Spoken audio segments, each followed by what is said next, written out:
সংঘবদ্ধ হন, বিভক্তি থেকে বেরিয়ে আসুন। আজকে যারা বিভক্তি করে সমাজকে ধ্বংস করার চেষ্টা করছেন, সেই ধরনের দালালদেরকে বলছি, ভবিষ্যৎ আপনাদের জন্য অন্ধকার। সনাতনী সমাজ জেগে উঠেছে।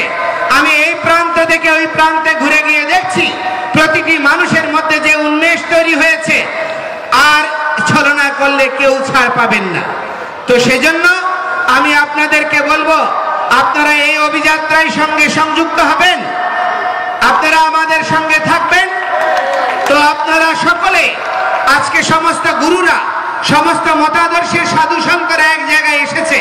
আগেকার আমাদের সমাজ নেতারা বলতো সাধুরা তো এক হতে পারে না, আজকে আমরা এক হতে দেখিয়েছি।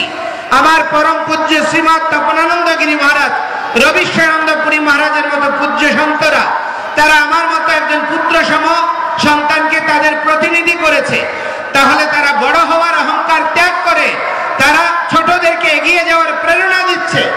আজকে তথাকথিত লিডারদেরকে বলবো, আপনারা আপনাদের পরবর্তী প্রজন্মকে প্রস্তুত করুন, তাহলে কীর্তি অপেক্ষা করছে আর আমাদের ভবিষ্যৎ সুন্দর হবে।